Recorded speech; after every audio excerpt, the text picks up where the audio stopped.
ஒரு சைடு இனியாவும் இருந்துட்டு இந்த பக்கம் வீட்டில் ராதிகா இருக்கிறது பிடிக்காம ரொம்பவே டென்ஷன் ஆகுறாங்க.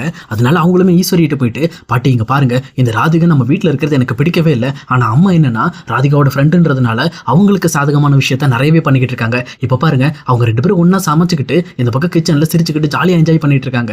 இதெல்லாம் என்னால் பார்க்க முடியல. சொல்லப்போனால் எங்கள் அப்பா கூட எங்கள் அம்மா வச்சு தான் என்னால் பார்க்க முடியுது. இந்த ராதிகா வச்சு என்ன பார்க்க முடியல. எப்படியாவது அவங்கள இந்த வீட்டை விட்டு வெளியில் அனுப்பணும். என்ன பண்ணுறது பாட்டி அப்படின்னு சொல்லி இந்த பக்கம் வந்து ஈஸ்வரியிட்ட கேட்குறாங்க.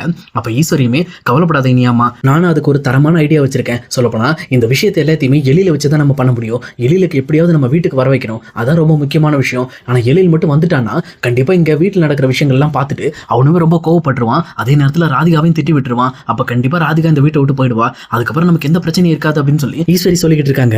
இதை கேட்டோன்னு இனியாவுமே, பாட்டி எலிலுக்கு தானே நான் போட்டு தானே இருங்க, அண்ணன்ட்ட நம்பர் ஏன்ட்டு இருக்கு அப்படின்னு சொல்லிட்டு டேரெக்டாக அங்கே எலிலுக்கு கால் பண்ணி ஈஸ்வரி கையிலே கொடுக்குறாங்க. உடனே இந்த பக்கம் கால் எடுத்த எலிலுமே, என்ன இனியா சொல்லி இனியா ஏதோ பிரச்சனையா அப்படின்னு சொல்லி கேட்குறாங்க. ஆனா இங்க எழில் பேசின உடனே ஈஸ்வரியுமே ரொம்பவே சகஜமா பேச ஆரம்பிக்கிறாங்க. என்ன எழில் நல்லா இருக்கியா, வீட்டுல அமிர்தாலாம் நல்லா இருக்காளா அப்படின்னு சொல்லி ரொம்பவே கேஷுவலா விசாரிக்க ஆரம்பிக்கிறாங்க. இங்க எழிலுமே ஓகே பாட்டி தான் பேசுறாங்கன்னு சொல்லி எல்லாம் நல்லா இருக்காங்க பாட்டி அப்படின்னு சொல்லி ரொம்பவே ஹாப்பியா பேசிட்டு இருக்காங்க. அப்ப இந்த பக்கம் ஈஸ்வரியுமே, உன்னோட ஷூட்டிங்லாம் எப்படி போயிட்டு இருக்குப்பா, எல்லாம் நல்லா போயிட்டு இருக்கா, எல்லா ஷூட்டிங்லாம் எப்படி இருக்கு அப்படின்ற மாதிரி எல்லாமே தெளிவா கேட்டுட்டு இருக்காங்க. இந்த பக்கம் எழிலுமே சூப்பரா போயிட்டு இருக்கு பாட்டி, இந்த படம் மட்டும் நல்லா சக்சஸ் ஆயிடுச்சுன்னு வச்சுக்கோங்களேன், அப்ப நான் கண்டிப்பா என் லைஃப்ல ஜெயிச்சிருவேன், இதுக்கப்புறம் எனக்கு எந்த ஒரு தடையும் இருக்காது அப்படின்னு சொல்லி இங்க எழிலுமே ரொம்ப ஹாப்பியா பேசிக்கிட்டு இருக்காரு. இதெல்லாம் கேட்டுட்டு இருக்கிற ஈஸ்வரியுமே, பரவாயில்ல எழில், நீயாவது கொஞ்சம் சந்தோஷமா இருக்கே அப்படின்னு சொல்லிட்டு ஒரு பிட்ட போட ஆரம்பிக்கிறாங்க. இதை கேட்டவங்க எழிலுமே, என்னாச்சு பாட்டி டல்லா பேசுறீங்க, ஏன் ஏதாவது வீட்டில் ஏதாவது பிரச்சனையா அப்படின்னு சொல்லி கேட்குறாங்க. பிரச்சனையா, நீ வேற உங்க அம்மா தேவையில்லாத வேலையெல்லாம் பண்ணிக்கிட்டு இருக்காப்பா, இங்க கோபி வேற அவனோட 2வது பொண்டாட்டி கூட்டிட்டு வந்து இங்க வீட்டில் இருந்துகிட்டு இருக்கான். அதே நேரம் இங்க ராதிகாவுமே வீட்டில் ஆட்டம் போட்டுக்கிட்டு இருக்கா. என்னால் அடக்க முடியல அவங்கள. அதை விட முக்கியமாக இந்த பக்கம் உங்கள் அம்மா வேற, அவள் அதுக்கு மேலே பிரச்சனை பண்ணிக்கிட்டு இருக்கா. அவளும் ராதிகாவும் சேர்ந்து சிரிச்சுக்கிட்டு ஜாலியாக சமைக்கிறாங்க, ரொம்பவே சந்தோஷமா இருக்காங்க. இதெல்லாம் பார்க்குறப்ப இந்த விஷயம்லாம் எங்கே போகுதுன்னு எனக்கு தெரியலப்பா, என்ன பண்ணுறதுன்னு எனக்கு புரியல அப்படின்னு சொல்லி இங்கே ஈஸ்வரியுமே ரொம்ப புலம்புற மாதிரி இங்கே எழிலுக்கு ஆக்டிங் போடுறாங்க. ஆனால் எழிலுமே இந்த விஷயத்தை தப்பாக புரிஞ்சுக்கிட்டு, என்ன சொல்கிறீங்க, அப்போ மறுபடியுமே கோபியை அவங்க ராதிகாவை கூட்டிகிட்டு வந்து அம்மாவுக்கு பிரச்சனை கொடுக்குறாரா அப்படின்னு சொல்லி கேட்குறாங்க. ஆமாப்பா, அதை தான் அவர் பண்ணிக்கிட்டு இருக்காரு, என்ன பண்ணுறதுனே தெரியல. அது இந்த ராதிகா தான் மெயினான பிரச்சனை. அவள் வெளியில் போனால் கூட இங்கே நம்ம உங்கள் அம்மா நிம்மதியாக இருப்பா, ஆனால் அவளும் உள்ள வச்சுக்கிட்டு உங்க அம்மா கொஞ்சம் கஷ்டப்படுவான்னு நினைக்கிறேன், எனக்கு என்ன பண்றதுன்னு தெரியல அப்படின்னு சொல்லி மறுபடியும் ஒண்ணுமே தெரியாத மாதிரி நடிக்க பாக்குறாங்க. ஆனா எழிலுமே, கவலைப்படாதீங்க பாட்டி, கண்டிப்பா நான் வீட்டுக்கு வரேன், வீட்டுக்கு வந்து இங்க பாருங்க ராதிகாவையும் கோபியும் ஓட விடுறேன் அப்படின்னு சொல்லிட்டு டக்குன்னு காலை கட் பண்றாரு. அதே நேரத்தில் ஈஸ்வரியுமே, என்னடா இது, நம்ம கோபியை சேர்த்து வெளியில் அனுப்புறேன்னு சொல்றான், சரி ஓகே ஒன்றும் பிரச்சனை இல்லை, நம்ம சமாளிச்சுக்கலாம், நம்ம கோபியை வெளியில் அனுப்ப சொல்லும் போது நம்ம பேசிக்கலாம் குறுக்க போகுது அப்படின்னு சொல்லி இந்த பக்கம் அவங்களுமே தயாரா இருக்காங்க. அதுக்கேற்ற மாதிரி இந்த பக்கம் வீட்லயுமே ரொம்பவே சந்தோஷமா சமைச்சுக்கிட்டு இருக்காங்க. அப்ப கரெக்டா அங்க வந்து எழிலுமே வெளியில நிற்கிற ராதிகாவை பார்த்துட்டு அவங்களோட பார்த்து முகத்தை சுழிச்சிட்டு டேரக்டா இங்க பாக்கியிட்ட போறாங்க. பாக்கியிட்ட போனது மட்டும் இல்லாம, ஏமா இந்த வீட்டுல உனக்கு நிறைய பிரச்சனைகள் இருக்காமா அப்படின்னு சொல்லி கேட்கறாங்க. இந்த பக்கம் பாக்கியமே, இல்ல இல்ல இல்ல அப்படிலாம் அந்த பிரச்சனை இல்லையே, நீ எதுக்காக அதை பத்தி கேட்டுட்டு இருக்க, முதல்ல நீ நல்லா இருக்கியா, அமிர்தா நல்லா இருக்காளா, அமிர்தா வந்திருக்காளா அப்படின்னு சொல்லிட்டு எழில பத்தி விசாரிச்சுக்கிட்டு இருக்காங்க. ஆனா எழிலுமே, என்னோட விஷயத்தை விடுமா, என் விஷயத்துல நான் ரொம்பவே ஸ்ட்ராங்கா இருக்கேன், கண்டிப்பா அந்த பட வாய்ப்புல நான் ஜெயிச்சுட்டு நான் வந்து ஒரு நல்ல வந்து பெரிய ஆளா வந்து முன்னாடி காட்டுவேன். ஆனா இப்போ உனக்கு இந்த வீட்டுல பிரச்சனை அப்படின்னு சொல்லி நான் கேள்விப்பட்டேன், எதுக்காக ராதிகாவும் கோபியும் நம்ம வீட்டுல இருக்காங்க, இதனால நான் உனக்கு எவ்வளவு பெரிய பிரச்சனை வரும்னு உனக்கு தெரியும்ல, நீ எதுக்கு இதை அலோவ் பண்ண அப்படின்னு சொல்லி கேட்குறாங்க. உடனே இதை கேட்டோன்னு இங்கே ஈஸ்வரி மேலே லைட்டாக டவுட் வருது பாக்கியாக்குமே. ஓகேடா, நீ சொல்கிறதெல்லாம் சரி, நான் ஏற்றுக்கிறேன், இவங்களால எனக்கு பிரச்சனை இருக்குங்கிறது உண்மைதான், ஆனால் இந்த விஷயத்த உங்ககிட்ட சொன்னது யாரு, எனக்கு முதல்ல அவங்கள சொல்லு அப்படின்னு சொல்லி கேட்குறாங்க. உடனே இங்கே எழிலுமே இருந்துக்கிட்டு, எனக்கு இந்த மாதிரி வந்து பாட்டி தான் கால் பண்ணாங்க, அவங்க தான் நீ ரொம்ப கஷ்டப்படுறதா சொன்னாங்க அப்படின்னு சொல்லி சொல்கிறாங்க. இங்கே பாருப்பா, இந்த மாதிரி கோபியும் ராதிகாவும் இங்கே உள்ள வரதுக்கு முக்கியமான காரணமே அவங்க பாட்டி தான், அதாவது ஈஸ்வரி அவங்க தான். ஏன்னா அவங்களுக்கு அவங்க பையன் வேணும், ஆனால் அவங்க பையனுக்கு அவங்க ஒய்ஃப் வேணும், அதனால தான் அவங்க எல்லாரும் ஒன்றா வந்துட்டாங்கப்பா, நான் என்னால் எதுவும் பண்ண முடியல. அதே நேரம் கோபியை வெளியில் அனுப்பினா அவங்க பாட்டியும் கூட சேர்ந்து வெளியில் போயிடுவேன்னு என்ன மிரட்டிட்டு இருந்தாங்க.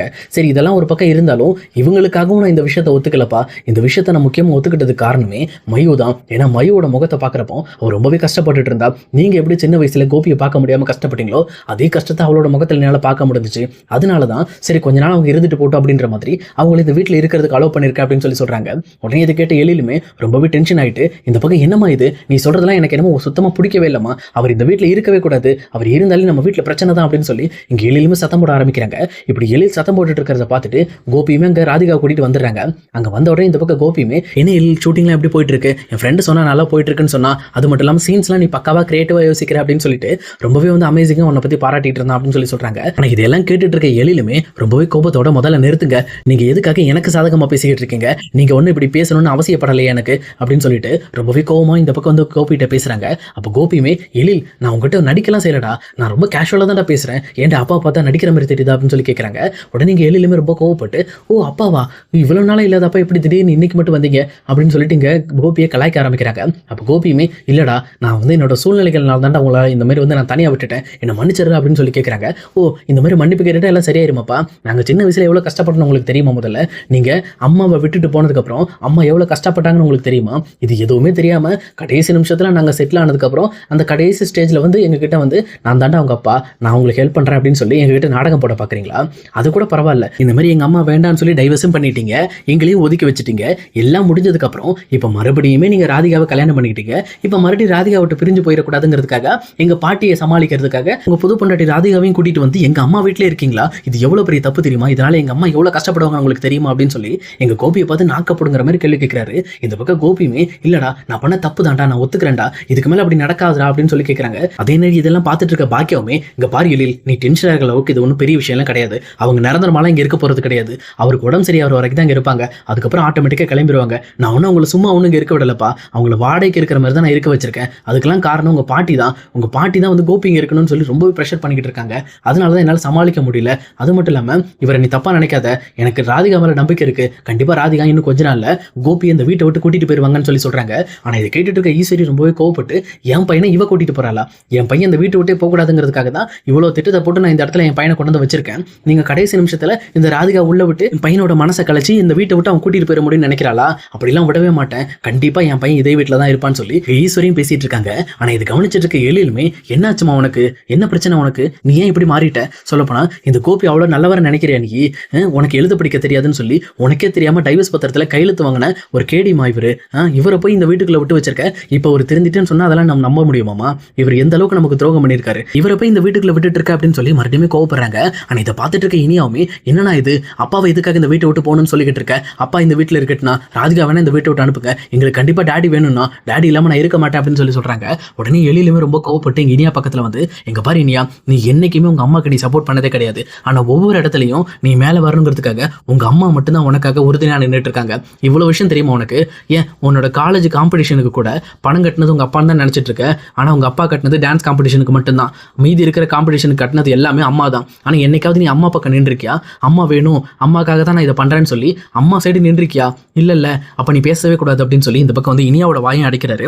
அதே நேரத்தில் இனியாவுமே இந்த பக்கம் இவ்வளவு நாளா பாக்கியாக்கு சப்போர்ட் பண்ணாத நினைச்சு ரொம்பவே வருத்தப்பட்டு இருக்காங்க. அதே நேரத்தில் செலியன் வந்துட்டு எழில் இப்படி தேவையில்லாம கோவப்படாதரா, அவர் கொஞ்ச நாள் இந்த வீட்டை விட்டு போயிருவாங்கன்னு சொல்றாங்கல்ல, அப்புறம் எதுக்கடா இப்படி டென்ஷன் பண்ணி எல்லாருமே கோவப்படுத்திக்கிட்டு இருக்க, அப்பா வேற ஓவரா டென்ஷன் ஆனா அவருக்கு ஹார்ட் அட்டாக் வந்துருடா அப்படின்னு சொல்லி சொல்றாங்க.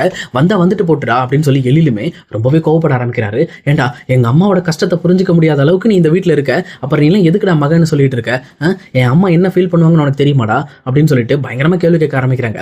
இவங்க கேட்கிற கேள்வியிலே இங்க ராதிகாவுக்கு ரொம்பவே தெளிவா புரிஞ்சிருது. சொல்லப்போனா பாக்கியா தன்னோட மனசை வெறுக்க வச்சுட்டு தான் இந்த பக்கம் அவங்களும் இந்த வீட்டில் குடி வச்சிருக்காங்க அப்படின்ற விஷயத்தை தெரிஞ்சுக்கிட்டு என்ன மன்னிச்சிருங்க பாக்கியா, இதுக்கு மேல நான் இந்த வீட்டில் இருந்தேன் அப்படின்னா என்னை விட ஒரு கேடு கட்டவ யாருமே கிடையாது, உங்களோட மனசை புரிஞ்சுக்கிறேன், ஏன்னா என்னோட மனசை புரிஞ்சு கோபியை என்ன தேடி அனுப்புனீங்க, அதனால கோபியை நான் மறுபடியும் இங்க இருந்து கூட்டிட்டு போறேன் அப்படின்னு சொல்லிட்டு இந்த பக்கம் ராதிகா சொல்லிட்டு கோபியை கூட்டிட்டு அங்கிருந்து கிளம்புறாங்க.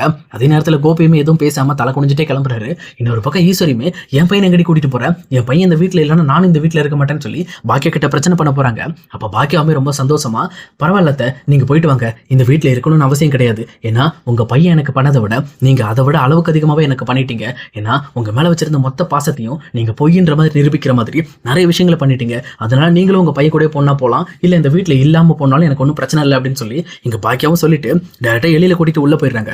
இதை பார்த்துட்டு இருக்க ஈஸ்வரிக்கு என்ன பண்றதே தெரியல. இப்படி ராதிகாவை வீட்டை விட்டு வெளியில அனுப்புறதுக்காக நம்ம எழில கூட்டிட்டு வந்தது கடைசியில நம்ம பையன் கோபியும் சேர்ந்து வெளியில போயிட்டானே, இதுக்கெல்லாம் காரணம் நான் தான் சொல்லி இங்க அவங்களுமே வந்து பயங்கரமா ஃபீல் பண்ணிக்கிட்டு இருக்காங்க. ஆனா பாக்கியாவுமே எப்படி என் மனசுல இருக்கிற விஷயத்தை நீ எப்படி வெளியில கொண்டு வந்த அப்படின்னு சொல்லி கேட்கறாங்க. இல்லம்மா நீ எவ்வளவு கஷ்டப்பட்டிருக்க அப்படின்றது எனக்கு நான் சின்ன வயசுல இருந்து பார்த்துட்டு இருந்திருக்கேன், இப்போ நீ மறுபடியுமே எல்லா கஷ்டத்தையும் உனக்குள்ளே வச்சுக்கிட்டு எதுக்காகம்மா இவங்க முன்னாடி நடிக்கணும், சந்தோஷமா இருக்கிற மாதிரி எதுக்கு நடிக்கணும், அப்படிலாம் நடிக்க வேண்டாமா, இது உன் வீடு, நீ சந்தோஷமா இருக்கணும், உனக்கு அப்படி இங்க விருப்பம் இல்லையா இருக்க, நீ நேரம் என் வீட்டுக்கு வாமா, நம்ம சந்தோஷமா இருக்கலாமா, இவங்கெல்லாம் உனக்கு சப்போர்ட் பண்ணலாம் நினைக்கிறியா, இவங்கெல்லாம் பண்ணவே தேவையில்லம்மா, நான் ஒருத்தர் இருக்கேன் அப்படின்னு சொல்லிட்டு எல்லாருமே இந்த பக்கம் பாக்கியாவுக்கு ரொம்பவே ஆதரவா பேசிக்கிட்டு இருக்காங்க. இதை கேட்டோன்னு இங்க பாக்கியாவுமே ரொம்பவே ப்ரௌட் ஆயிட்டு தேங்க்ஸ் இல்லை நீயாவது எனக்காக துணையா இருக்கே அப்படின்னு சொல்லிட்டு அவங்களுமே ரொம்ப ஃபீல் பண்ணி பேசிட்டு இருக்காங்க. இன்னொரு பக்கம் ராதிகாவுமே கோபியை கூட்டிட்டு வெளியில போனதுக்கு அப்புறம் அவங்களோட பழைய வீட்டுக்கு போயிட்டு இருக்காங்க. இதை பார்த்துட்டு இருக்க கோபியுமே எங்க அம்மாக்கு கொடுத்த வாக்கை காப்பாற்ற முடியல அப்படின்னு சொல்லி சொல்றாங்க. உடனே ராதிகாவுமே நான் வேணா இன்னும் உங்களுக்கு வேணா ஒரு வாய்ப்பு வாய்ப்பு தரேன். உங்க அம்மா வேணா நம்ம கூட வந்து இருக்க சொல்லுங்க. இதுக்கு மேல நம்ம சரியா வாழ்க்கைய வாழ பார்ப்போம் அப்படின்னு சொல்லிட்டு, அவங்களுமே கோபிக்கு இன்னொரு சான்ஸையுமே குடுக்குறாங்க.